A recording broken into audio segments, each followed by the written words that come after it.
Okay, let's unpack this. Imagine a world just teetering on the edge. Right. A beacon of democracy, basically reduced to ruins. And you're this lone agent standing between utter chaos and the fragile hope of rebuilding. That's the setup, yeah. Electrifying, but also, like, deeply complex. That's Tom Clancy's The Division 2. Exactly. And our deep dive today, it takes us right into the heart of that post-pandemic Washington, D.C. We've pulled from a really rich stack of sources, too. Oh, yeah. What do we got? Everything. Official game manual, developer interviews, some really insightful ones, unfiltered player feedback from the open beta. You know, the raw stuff. The beta feedback. That's always interesting. Definitely. Plus the game's Wikipedia entry, critical reviews, even sales reports, and those super intricate gear guides players love. So a pretty comprehensive look then. Totally. Our mission today is to explore not just the game itself, but the fascinating story behind how it was made, the real tension in the gameplay, the high stakes of the narrative. And those player experiences, which, as you said, can be pretty contradictory sometimes. Right. We're going to uncover some surprising facts, hopefully spark a meaningful conversation about what it really means to be a hero in these digital dystopias. And maybe what happens when that huge ambition meets the gritty reality of actually making a game like this. Exactly. So let's jump right in. The Fall of Washington, D.C., the call to arms. Okay. So for those who remember the first game, or even if you don't, the setup is key. It starts 7 months after this devastating outbreak. The green poison absolutely ravaged New York. The dollar flu, yeah. Grim name, spread on Black Friday, of all days. Right. A genetically engineered virus, and it led to this widespread societal breakdown. Chaos, law and order just evaporated. And that's where the SHD comes in, the Strategic Homeland Division. Exactly. These sleeper agents, activated by the government to try and preserve some kind of order, ensure continuity, they had advanced tech, lots of autonomy. All managed by ISAC, right, the AI system linking everything together. Yeah, the Intelligence System Analytic Computer kept their tech and comms running nationwide. But then, 7 months into this crisis, ISAC goes dark. Uh-oh. Yeah, and our player agent gets this urgent division distress call from D.C. Just as this new, bigger force starts hitting a JTF settlement, another agent basically tells you, drop everything, get to the capital now. So, immediate urgency. No slow burn intro. None at all. You arrive, and the city is completely overrun. Yeah. Mercenary groups, bandits, marauders. Yeah. Just chaos. And that's where you meet Manny Ortega, the division controller. Yep, Ortega and Agent Alani Kelso. They brief you, lay out the dire situation, the initial threat from this group called the Hyenas. The city isn't just damaged, it's a full-on battleground. The stakes are immediate. What's particularly insightful about this setup, I think, is how choosing Washington, D.C. just immediately amplifies everything. It's not just another city, is it? No, it's iconic. Exactly. It's this global symbol of power, democracy, nationhood. Yeah. And seeing its monuments, its very heart, just reduced to ruins like the game shows so vividly. Yeah. It powerfully communicates a complete collapse. It's not just background scenery. The environment itself tells a huge part of the story. It enhances that narrative weight, makes you feel the gravity of it all. Every broken landmark, every overgrown street. It hits hard. And the central quest pushes those stakes even higher, right? It's not just about fighting off these gangs. No, it's the hunt for a cure. These broad-spectrum antivirals, something that could potentially stop green poison, maybe all viral infections. And President Andrew Ellis, he's somehow key to getting this cure. Adds a whole political layer. Definitely. And early on, you're facing these distinct factions, each representing a different flavor of collapse. Right, you mentioned the Hyenas. Yeah, chaotic, opportunistic, almost enjoying the anarchy. Then you've got the outcasts, fanatical survivors from the harsh quarantines out for revenge. And the True Sons. They sound more organized. They are authoritarian, ruthless, mostly disgruntled JTF and military mutineers who think brutal force is the only way to restore order. Each one offers a different kind of fight, shows how fractured things have become. And you, as the agent, you're not just some generic soldier dropped in. The game really lets you make the character your own, doesn't it? Absolutely. Deep customization. Gender, appearance, all the details. It helps you connect, makes it your fight. And you get the tools for the job. A big arsenal, assault rifles, snipers, SMGs, all with different tiers, rarities. Those higher tier guns, harder to get, but they come with better spats. Unique talents that boost performance. It's that looter-shooter element starting early. Plus explosives, grenades, and all those unique gadgets you unlock as you gain experience. It's about building your agent with your gear for these huge challenges. Yeah, personalizing the hero is a big part of the draw. Okay, let's shift focus a bit. Beyond the immediate crisis, let's talk about the battleground itself. Washington, D.C.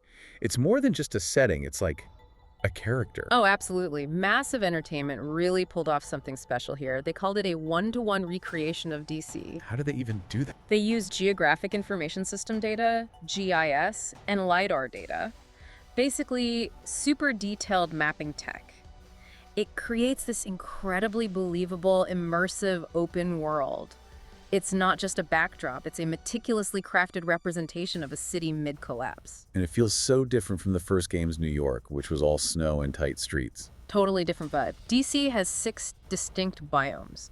Really varied environments for fights and just exploring. Like what kind of areas? You've got flooded zones where everything's failed, areas where nature is just aggressively reclaiming the concrete. Yeah, I remember seeing vines everywhere. Exactly.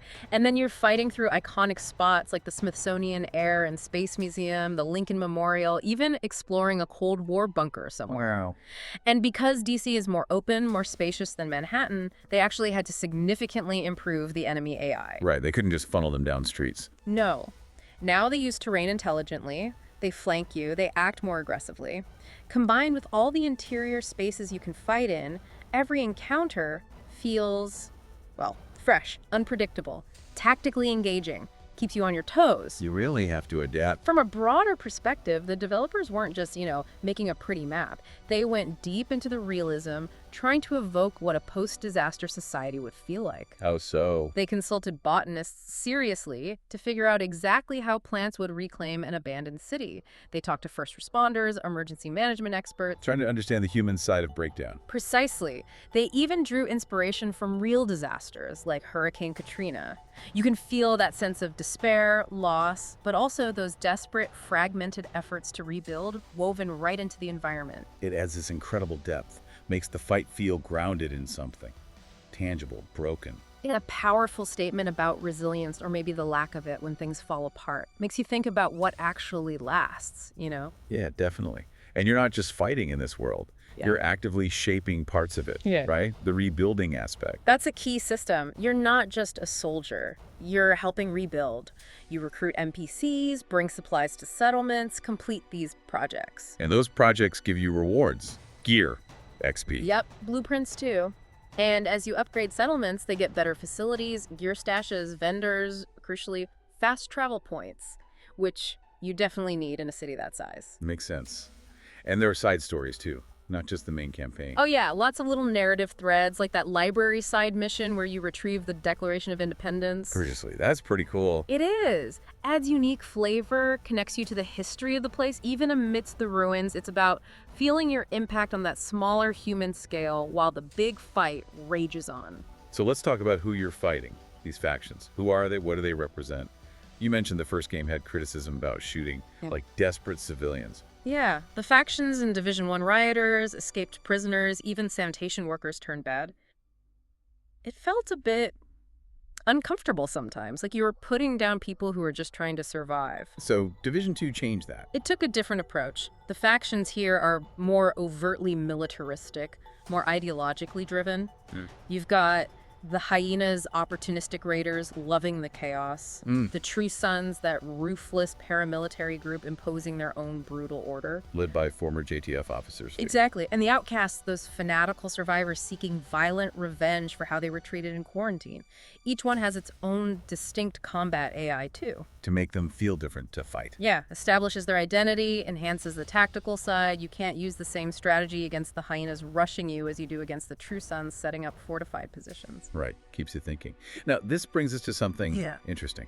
Ubisoft kept saying Division 2 was apolitical. That was the official line. But it's set in Washington, D.C. It's dealing with societal collapse, power struggles, the idea of nationhood itself. How can that not be political? Well, that's exactly what critics pointed out. Many found the story, frankly, a bit wafer-thin or thematically uninspiring, precisely because it seemed to sidestep those obvious political parallels. Felt like a missed opportunity. Or more than that for some. Some critics saw the core mechanic, these heavily armed agents suppressing often disorganized factions, as a kind of subtle celebration of weaponized inequality. Wow, okay. So a real tension there. Huge tension between the developer's stated intent, maybe just wanting to make a fun action game, and how the audience, players, and critics received it. perceiving maybe a missed chance for depth or even an uncomfortable subtext, given that incredibly evocative, loaded setting. It really sparks that conversation, doesn't it? Can a game set there, dealing with those themes, ever truly be apolitical? It's a tough question, probably not entirely, whether intended or not. Okay, let's dive into the core gameplay loop. Forging your hero, the combat, the gear. At its heart, it's a tactical cover shooter, right? Absolutely fundamental. Positioning, using cover intelligently, that's Survival 101 in The Division 2. Every fight demands it. And they made combat feel punchier, more lethal than the first game. Definitely. A deliberate choice. Both you and the enemies go down faster. It really ratchets up the tension, makes combat feel way more tactical, more impactful.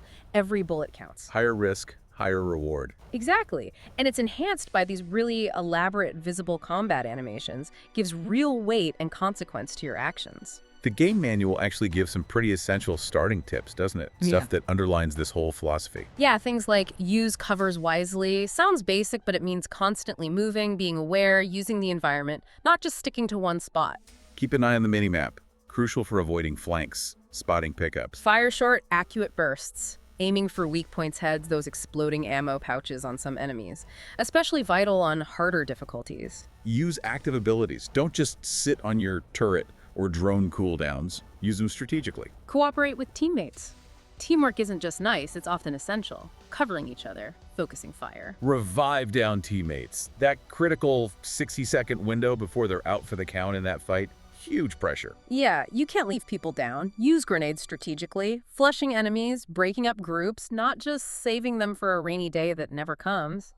And stay alert for those non-lethal grenades, the disorienting ones. Getting stunned is basically a death sentence. For sure. And beyond those basics, enemy prioritization is key. You learn to read the battlefield fast. Like, who do you shoot first? Right. Identify weaknesses, the sniper's long reload, the LMG guy being slow. The manual stresses taking out immediate threats first, especially those chargers rushing you. They can wipe a team fast. Get rid of them, then focus on the big damage dealers like snipers. Exactly. Snipers are lethal, but often easier to deal with if you position right once the immediate pressure is off. It's this constant dance. Assess threat, execute tactics, make quick decisions under fire. It sounds incredibly dynamic. It is. And that faster time to kill the animations, it really pulls you into the reality of each fight. It's not just spraying bullets, it's calculated decisions. Makes pulling off a good plan feel really satisfying. It encourages mastery, like you said, not just grinding. Yeah. And as you get better, you're not just improving your aim, you're personalizing your agent through skills, abilities, specialization. That's where SHD tech comes in. Right. You earn XP, get SHD tech, and unlock active skills. Things like gun turrets, shields, combat drones, those little seeker mines that chase enemies. Chemical launchers too, right? With different effects. Fire, healing clouds, blinding foam. Each skill has mods that significantly change how it works. Lots of tinkering possible there. And you mentioned the quartermaster early on. Getting those extra weapon and ability slots is important. Crucial early unlocks. Being able to carry a second primary weapon gives huge versatility, and having 2 active skills ready doubles your tactical options instantly. Then you hit the end game, and it opens up even more with specialization. Oh yeah, that's where you really tailor your agent to a specific role. Like the survivalist with their explosive crossbow. Sharpshooter with the massive sniper rifle. Attack 50, yeah. Pierces through enemies. And the demolitionist with the grenade launcher for blowing stuff up. And they added more later. Gunner, technician. Gunner with the minigun, technician with a missile launcher for skill builds, firewall with the flamethrower for close quarters chaos. Loads of choice, depending on if you want to be damage, support, tank, whatever fits your style or the team's needs. Okay, now, the gear. The heart of the looter-shooter experience. Absolutely. The Division 2 is all about that loot. Constantly finding, comparing, upgrading gear from fallen enemies, hidden caches. It's that dopamine drip of finding something better. Keeps you hooked. And there are 2 main types, brand sets and gear sets. Right. Brand sets are about flexibility. You mix and match pieces from different brands up to 6. Each brand gives you stacking bonuses for having 1, 2, or 3 pieces equipped. Like plus 15% headshot damage from one brand, plus 10% assault rifle damage from another. Small tweaks. Exactly. Fine-tuning your stats. But gear sets, That's a whole different level of commitment. How so? What makes them different? Well, gear sets require you to equip a specific number of pieces from the same set, usually 2, 3, or 4, to unlock powerful synergistic bonuses. These bonuses can fundamentally change how you play, really define your role. So less about small stat bumps, more about big defining abilities. Precisely. They offer complex buffs designed for high-level play, especially group content. It's about committing to a specific build identity, not just mixing for general stats. And the bonus structure is different too. A ladder. Yeah. 2 pieces give a bonus, 3 give another, but the big one is the 4-piece bonus. That unlocks a unique, often complex, gear set talent. Okay, but then there are amplifier talents. What are those? Right, this adds another layer. These special talents are found only on the chest and backpack pieces of a gear set. And they don't just add a little something, they significantly boost the main 4-piece gear set talent. Like a big boost. Huge! Example. Maybe the base talent gives 10% weapon damage under certain conditions. The amplifier talent on the chest might bump that to 50%, but there's a catch. Yeah, always a catch. To get that amplified bonus, you usually have to sacrifice the regular talent slot on that chest or backpack piece, which often holds powerful standalone talents. So it forces these really interesting high-impact build decisions, trade-offs. Can you give an example, like one of the sets? Sure, let's take Striker's Gamble. It's all about aggressive damage stacking. Pure offense. Okay. The 2-piece bonus is plus 15% weapon handling, better accuracy, stability. 3-piece is plus 15% rate of fire, more bullets, faster. But the 4-piece talent, Striker's Gamble, is the core. Every hit increases your total weapon damage by 0.65%, stacking up to 100 times. Stacks decay, though, so you need constant fire. So rewards staying on target. Exactly. Now, add the Striker's Chest with its Press the Advantage amplifier. Suddenly, the max stacks jump from 100 to 200, though they decay faster. Wow, double the potential damage bonus. Potentially, yeah. Or use the Striker backpack with risk management. That increases the damage per stack from 0.65% to 0.9%. So you choose higher potential cap or faster stacking. It demands a whole different tactical approach, constant aggression to maintain those stacks. Okay, that's pretty complex. What about a defensive one? Good contrast. Look at Foundry Bulwark. All about tankiness, self-repair, keeping yourself and your shield alive. Makes sense for a tank roll. Right. 2-piece gives plus 10% armor. 3-piece adds plus 1% armor regen and plus 50% shield health. Nice defensive boosts. The 4-piece talent Makeshift Repairs is cool. Whenever you or your shield take damage, 25% of that damage is repaired back to both over 10 seconds. Constant self-healing. Okay, steady sustain. But then you add the amplifiers. The Improved Materials Backpack Amplifier increases that repair amount from 25% to 35% over those 10 seconds. More healing overall. Or the chest. The Process Refinery Chest Amplifier keeps the repair amount at 25%, but decreases the time it takes from 10 seconds down to 5 seconds. Much faster burst healing. Ah, so you choose more total heal or faster heal. Another trade-off. Exactly. These kinds of sophisticated combinations using 4-gear set pieces plus maybe 2 normal talents, or throwing an exotic item into the mix, or using these amplifiers, it creates this incredibly deep buffet of options, as the guides call it. It's not just finding loot. It's like being an architect for your character. Totally. It pushes players beyond just collecting stuff into strategically designing their build, fosters real ownership, extends the game's life massively through endless experimentation. And that's really why there are so many options, isn't it? To support all those different play styles, team roles. And to cater to those players, you know, the crazy hardcore ones from the first game who spent hundreds of hours grinding for that perfect build. Yeah, min-maxing everything. It ties back to that hero fantasy. Seeing the impact of your choices, your meticulously crafted build, not just in stats, but in how you dominate the battlefield. It's about optimizing every single piece for the role you want to play. Granular control, real empowerment. Okay, peeling back another layer. Let's talk about the creation of the game, the developer's vision, how it met player reality. This thing was a massive global effort. Yeah, huge. Not just massive entertainment in Sweden. You had Red Storm in the US, Ubisoft Studios and Reflections, Annecy, Paris, Bucharest, Shanghai, all contributing. Wow. Coordinating that across all those time zones must have been intense. It sounds like it. What's remarkable, though, according to the lead gameplay designer, Keith Evans, was the lot of trust and autonomy each team had under Massa's overall direction. So letting studios own their piece. Seems like it. He also mentioned it was a rare gift to get the entire original core team back for the sequel. That continuity probably helped immensely. Makes sense. And Red Storm, being US-based, they handled the dark zones mostly. Yeah, that was largely their focus, fittingly. While other studios worked on art, RPG balance, missions, it speaks to pretty impressive organization and shared purpose, despite the logistics. And a big lesson from the first game that shaped Division 2 Yeah. was the end game, right? Oh, massively. They were openly surprised by how fast players chewed through the original Division's content and then just stopped playing, ran out of things to do. So avoiding that became priority number one. Absolutely. Robust endgame content was planned from day one for Division 2, ensuring there was always something compelling to chase after hitting the level cap. How does that work? You finish the campaign, hit level 30, then what? You enter World Tiers. Your level gets replaced by Gear Score, which is basically an average of how powerful all your equipped gear is, and then things get really interesting. How so? This new, super advanced faction, the Black Tusk, invades DC. They're reacting directly to your progress, your success in the campaign. So the world changes based on your actions. Yeah, they randomly pick missions and strongholds you've already cleared and turn them into invaded locations. Same place, but now filled with much tougher Black Tusk enemies, different objectives, and crucially, better loot. Keeps the campaign map relevant and challenging. That's clever. And beyond invaded missions, what else is there? A ton. Big 8-player raids like Operation Dark Hours, requiring serious coordination.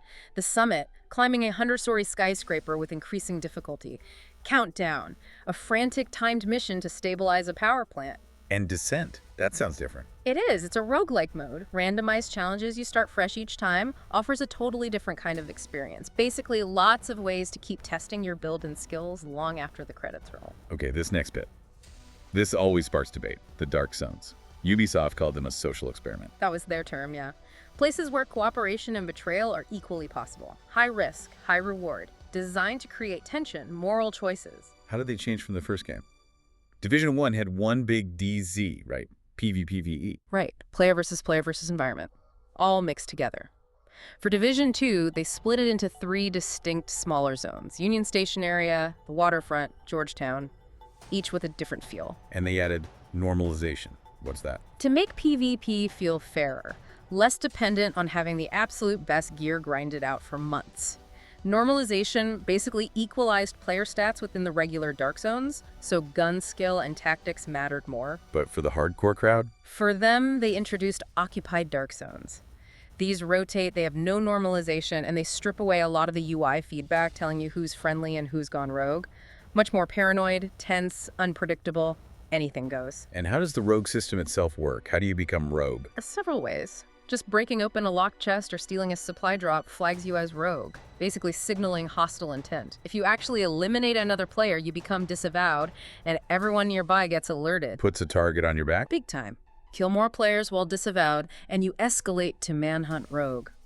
Now you've got a serious bounty, and hunting you down becomes a major objective for everyone else. Can you clear your status? Yeah, either by surviving long enough without dying, or by reaching specific points on the map, thieves' dens or manhunt terminals, and interacting with them, adds another layer of frantic cat and mouse. They even went to Chernobyl for sound effects. That's dedication to atmosphere. Apparently so. Recording those eerie, quiet, desolate sounds to really drive home that unsettling, isolated feeling in the DZs. Masterclass in sound design, creating mood. So, thinking about those critics again, the ones calling the game a celebration of weaponized inequality. In the dark zones, where you can just betray and kill other players for loot. It really brings that question into sharp focus, doesn't it? When the game provides mechanics that actively encourage, or at least enable you to act like a villain, ambushing people, stealing their hard-earned gear, is it implicitly endorsing that mindset? It definitely forces a conversation about player agency, ethics, and game design. Exactly. It creates this fascinating, maybe intentional contradiction. You're the selfless hero rebuilding society out in the main world, but step into the DZ and you can become a ruthless predator. That ambiguity, that moral complexity, is arguably what makes the Dark Zones so compelling, even if it's uncomfortable. It asks you, the player, to confront your own choices in that desperate environment.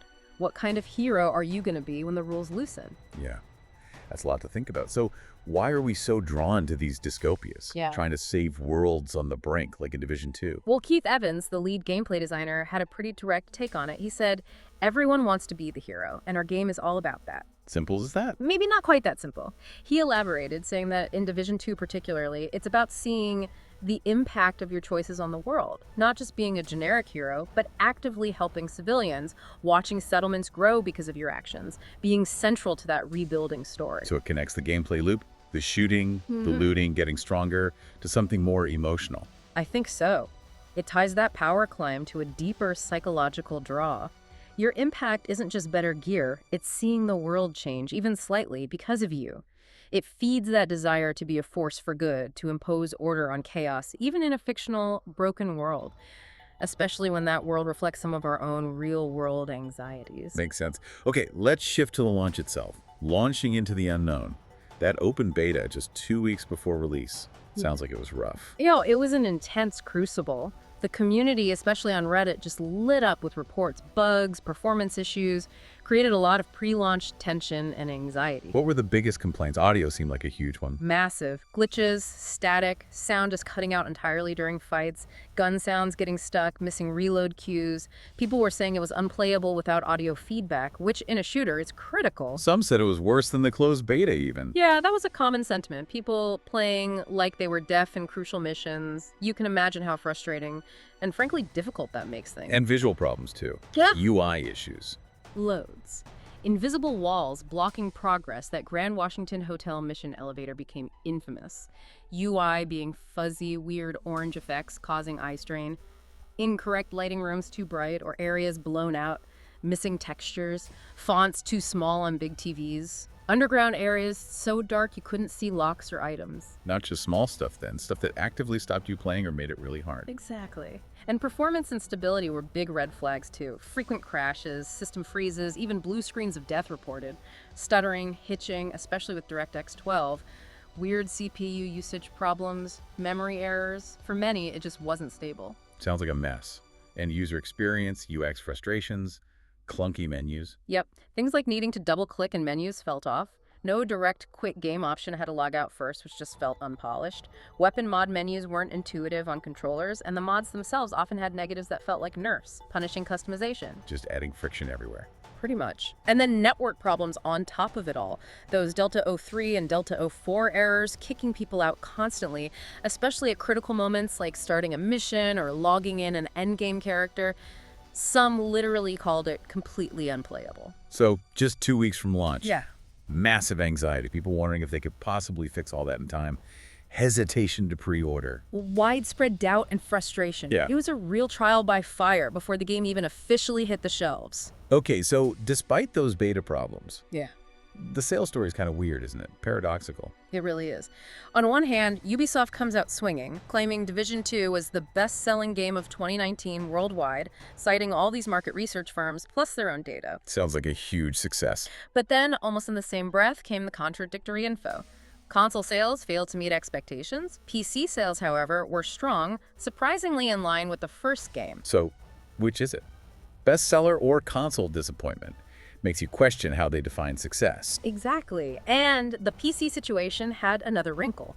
The game skipped Steam at launch when exclusive to the Epic Games Store. Right, that caused a stir. It did, but it also apparently led to 10 times more pre-orders on Ubisoft's own platform, Uplay, which meant PC suddenly became Ubisoft's most profitable platform that quarter, a big shift for them. So, how do we square all this? Bestseller claim, console miss, strong PC via Uplay due to Epic exclusivity. It's tricky. The community definitely debated it hard. Was it really the industry's top seller for 2019 or just Ubisoft putting the best possible spin on their numbers? People pointed to games like Kingdom Hearts 3, Mortal Kombat 11 seemingly selling more based on other trackers. That corporate smoke and mirrors feeling. That's what some called it. And it breeds skepticism, especially when discounts started appearing pretty quickly after launch. People felt maybe they'd been pressured to pre-order at full price based on hype that didn't fully match reality. Creates distrust. And then there was that other thing, the fraud issue. Yeah, that was genuinely shocking. Came out later during the Epic versus Apple lawsuit. For a few days shortly after launch, somewhere between 70 and 90% 90% of the online transactions for Division 2 on the Epic Game Store were fraudulent. 70 to 90%. How is that even possible? Scammers using stolen credit cards on an absolutely unprecedented scale. Epic's CEO called it an extraordinary situation, compared to less than 2% fraud for other big games on their store, less than 1% for Fortnite. That's insane. Must have caused huge problems. Massive financial losses for Epic, indirectly impacting Ubisoft too. It highlighted just how vulnerable these big digital stores could be, especially when growing rapidly. An absolutely wild, unforeseen commercial challenge on top of everything else. Wow. Okay, so beta issues, mixed sales signals, massive fraud. Yeah. Yet Ubisoft stuck with it. The live service promise. They did, and credit where it's due, they delivered quite a bit. Year 1 saw a lot of free content, that title-based in Stronghold, the first 8-player raid Operation Dark Hours, 3 big narrative episodes expanding the story. DC Outskirts, Pentagon, and the third one closing the loop. Right. And the Year 1 pass gave early access to that stuff, instant specialization unlocks, showed a commitment to keeping players engaged post-launch. But the plan was originally to stop support sooner, wasn't it? Yeah, initial plans had support winding down by late 2020. Massive needed to shift focus to other huge projects like the Avatar game. So it changed. The unexpected success of the Warlords of New York expansion, which came out in March 2020, it did really well, revitalized the player base. So Ubisoft reversed course, committed to continued support. Which led to more years of content. Yep. Rerunning popular seasons, but also developing entirely new major updates years later. Like Year 6 Season 1 just dropped in June 2024, and there's apparently a Battle for Brooklyn expansion planned for May 2025. That's incredible longevity for a game with such a rocky start. It really is. Shows the long-term stakes, both for players who stick around and developers who choose to reinvest. Proves that initial struggles don't have to define a game's entire life, especially in that live service model. Sustained engagement, evolution, it can turn things around. So wrapping this up, we've journeyed through that desolate, beautifully rendered DC. We explored the intricate tactical combat, dived deep into that complex gear system where you really become an architect of your agent. Grappled with the vision of that global dev team, the high stakes of the collapsing world, those moral dilemmas in the dark zones. Yeah, confronting your choices. Yeah. We unpacked that intense beta feedback, the bugs, the performance woes, and wrestled with that confusing sales narrative, the debate, the fraud revelation. Quite a journey for one game. It really is. So considering all the challenges of making these massive games, the constant tension between what developers want and what players expect, those blurred lines between hero and raider, especially launching into that storm of issues and debate, what really defines a game's success in the long run? Is it just those initial sales numbers? Critical scores? Or is it sustained engagement years later? A loyal community? Or maybe its ability to spark these kinds of meaningful conversations about our world, the choices we make. What stands out to you listening to this about the Division 2's journey? How does it make you think about the games we play, the worlds they create, especially when those worlds tap into our own anxieties about collapse and that deep desire to rebuild?